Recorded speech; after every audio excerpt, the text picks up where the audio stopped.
শুভেন্দু অধিকারীর নেতৃত্বে যুব ভারতী স্টেডিয়ামের সামনে সরব বিজেপি বিধায়করা। বুধবার দুপুর ঠিক 12টা নাগাদ যুব ভারতী কেলেঙ্কারির প্রতিবাদে উত্তাল হয়ে ওঠে সল্টলেকের যুব ভারতী স্টেডিয়াম চত্বর।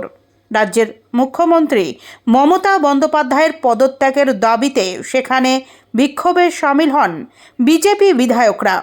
বিরোধী দলনেতা শুভেন্দু অধিকারীর নেতৃত্বে এই কর্মসূচিতে অংশ নেন দলের একাধিক বিধায়ক ও নেতাকর্মীরা।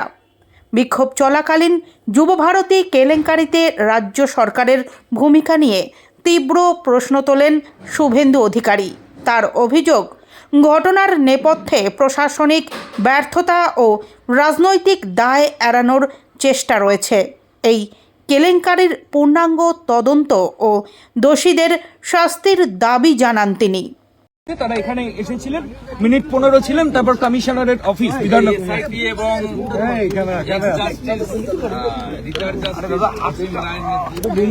একটু নামাও, ক্যামেরা আসছে। শুভেন্দুদা, রাজ্য পুলিশের ডিজিপি রাজীব কুমার এবং মুকেশ সিপি বিধাননগর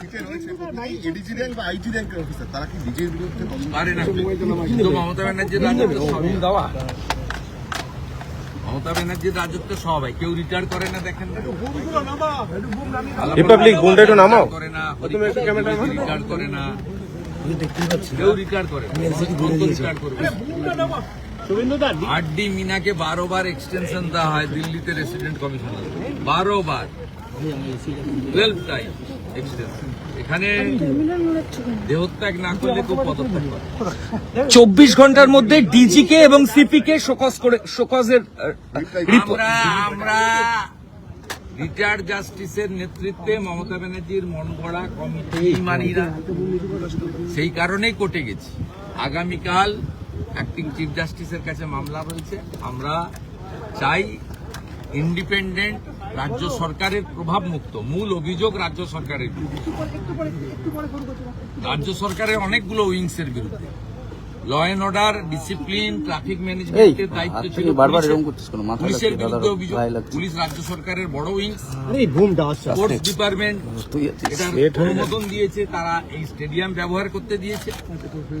স্পোর্টস ডিপার্টমেন্টের বিরুদ্ধে অভিযোগ। অর্থাৎ স্বাভাবিকভাবে যে রাজ্য সরকারের বিরুদ্ধে অভিযোগ, তারা তদন্ত কমিটিতে থাকলে নিরপেক্ষ তদন্ত হতে পারে না, 1 নম্বর। সেকেন্ড হচ্ছে, অন্তত 300 কোটি টাকার মানি ট্রেল হয়েছে। It's a financial crime also.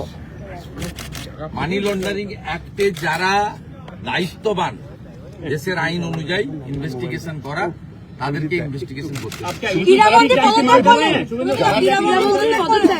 मैं जो मांग किया कोर्ट में है, I am also a petitioner. Tomorrow fixed है, इसलिए पहले बोल देना ठीक नहीं होगा। कोर्ट को सम्मान करना। ভ্যান্ডালিজমের ঘটনা শুভেন্দু দাস, ভাঙচুরের ছবিটা আমরা দেখাচ্ছি। বিরোধী দলনেতা তিনি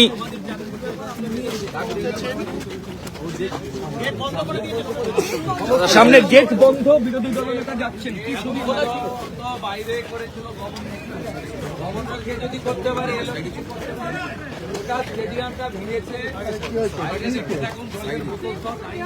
আরে শুভেন্দুকে দেখা যাবে, স্টেডিয়াম দেখা যাবে, স্টেডিয়াম দেখতে দাও। স্টেডিয়াম ভেঙে দিয়েছে, শত শত কোটি টাকার স্টেডিয়াম, এবং এই স্টেডিয়ামে আগের গভর্নমেন্ট তৈরি করেছে। এবং আন্ডার-17 যখন হয়, আন্ডার-17 ওয়ার্ল্ড কাপ যখন হয়, ভারত সরকার এখানে টাকা দিয়েছে। ভারত সরকার এখানে টাকা দিয়েছে রিমডেলিং করার জন্য। কি করবেন তাহলে?